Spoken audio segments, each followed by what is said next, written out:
कभी सोचा है कि कुछ लोग अपने बड़े से बड़े सपनों को हकीकत में कैसे बदल लेते हैं, जबकि बाकी लोग बस सोचते ही रह जाते हैं। तो आज हम नेपोलियन हिल के उन्हीं पावरफुल आइडियाज को समझेंगे और उन्हें एक एक्शन प्लान में बदलेंगे। देखिए, जिंदगी ना हमारे सामने एक बहुत सीधी सी चॉइस रखते हैं। या तो हम अनुशासन का दर्द चुने जो हमें हमारे सपनों तक ले जाता है, या फिर पछतावे का दर्द चुने जो जिंदगी भर साथ रहता है। और आखिर में ये चॉइस सिर्फ हमारी होती है।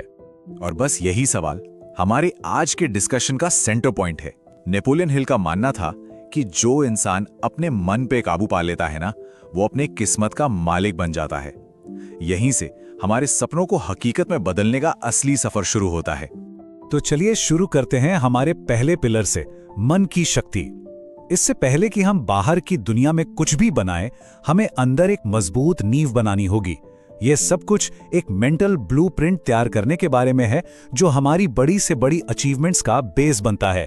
तो एक सपने और एक गोल में आखिर फर्क क्या है? नेपोलियन हिल ने इसे बहुत खूबसूरती से समझाया है। एक सपना यूं समझिए कि बादल की तरह हवा में तैरता है, धुंधला सा, पहुंच से बाहर। लेकिन जिस पल आप उसे एक तारीख दे देते हैं, वो एक पत्थर की तरह ठोस और असली बन जाता है। और ये सिर्फ कोई कहने की बात नहीं है, इसके पीछे बाकायदा साइंस है। American society for training and development की रिसर्च बताती है कि जब आप अपने गोल को एक डेडलाइन दे देते हैं, तो उसके पूरे होने की संभावना 42% तक बढ़ जाती है। ये डेडलाइन ही है जो दिमाग को सोचने से निकालकर एक्शन मोड में डालती है। अब सिर्फ एक इच्छा होना वो काफी नहीं है। आपको चाहिए एक जलती हुई इच्छा। ये कोई हल्की फुल्की चाहत नहीं है, बल्कि एक जुनून है, एक आग है, एक ऐसी जरूरत जो आपको हर मुश्किल को पार करने की जबरदस्त ताकत देती है। और इसका सबसे बेस्ट, सबसे क्लासिक एग्जाम्पल कौन हो सकता है? Thomas Edison. बिल्कुल, लाइट बल्ब बनाने के लिए उनके 10,000 से ज्यादा फेल एक्सपेरिमेंट्स। वो सिर्फ फेलियर नहीं थे, वो उनकी जलती हुई इच्छा का सबूत थे। उनके लिए हर फेलियर हार नहीं, बल्कि एक नया सबक था, एक नया डेटा पॉइंट था। इसी के लिए नेपोलियन हिल ने हमें एक बहुत कमाल की टेक्निक दी है, ऑटो सजेशन। अब यह है क्या? यूं समझिए कि यह अपने सबकॉन्शियस माइंड को सक्सेस के लिए रीप्रोग्राम करने जैसा है। जब आप अपने गोल को पूरे इमोशन के साथ बार बार दोहराते हैं, तो आपका दिमाग उसे एक सच्चाई की तरह मानना शुरू कर देता है। विश्वास और विजुअलाइजेशन की पावर का एक ऐसा रियल लाइफ एग्जाम्पल है जो सुनकर होश उड़ जाते हैं। जिम कैरी की कहानी। जब वो एक स्ट्रगलिंग एक्टर थे, तो उन्होंने खुद के नाम $10 मिलियन का एक चेक लिखा और उसे सालों तक अपने वॉलेट में रखा। ठीक 5 साल बाद उन्हें डम एंड डम्बर फिल्म के लिए ठीक उतनी ही रकम मिली। कमास, बाहरी दुनिया में काम करने वाला प्लान बनाने का टाइम है। नेपोलियन हिल हमें एक बहुत जरूरी बात याद दिलाते हैं कि सिर्फ चीजें जान लेना या ज्ञान इकट्ठा करना, ये सब बेकार है। असली पावर तब आती है जब उस ज्ञान को एक्शन में बदला जाता है। एक्शन ही वो पुल है जो सपनों को हकीकत से जोड़ता है। अकेले चलना ना बहुत मुश्किल हो सकता है, और यहीं पर काम आता है मास्टरमाइंड का सिद्धांत। जरा सोचिए, जब 2 या 2 से ज्यादा दिमाग एक साथ काम करते हैं तो क्या होता है? एक ऐसी एनर्जी बनती है जो अकेले कभी नहीं बन सकती। राइट ब्रदर्स को ही देख लीजिए, वो एक दूसरे के मास्टरमाइंड पार्टनर थे, जिन्होंने मिलकर एक नामुमकिन सपने को सच कर दिखाया। तो सवाल यह है कि एक पावरफुल मास्टरमाइंड ग्रुप बनाया कैसे जाए?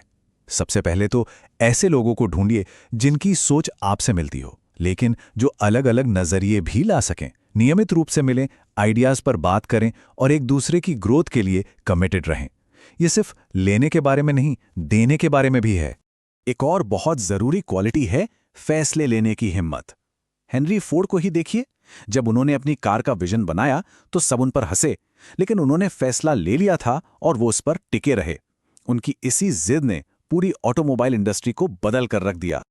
और अब हम आ गए हैं अपने आखिरी और शायद सबसे जरूरी पिलर पर, एक अटूट नींव।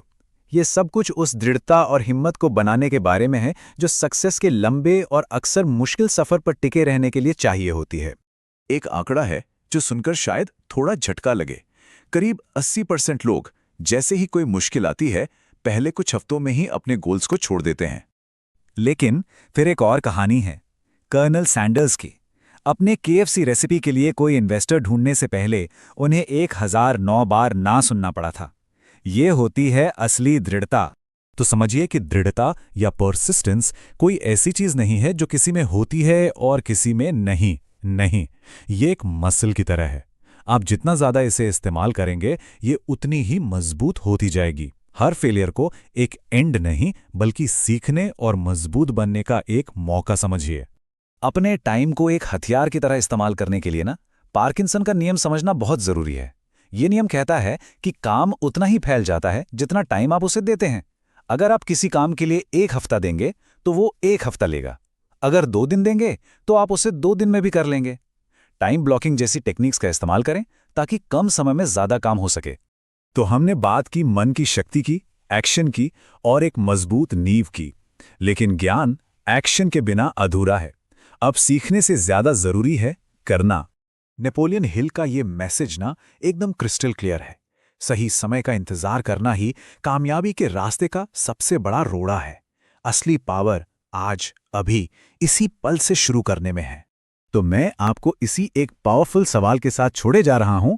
आज वो कौन सा पहला छोटा सा कदम है जो आप अपने सपनों की तरफ उठाने वाले हैं? इंतजार मत कीजिए, क्योंकि याद रखिए, एक परफेक्ट शुरुआत जैसी कोई चीज नहीं होती। बस एक शुरुआत होती है और अब शुरू करने की बारी आपकी।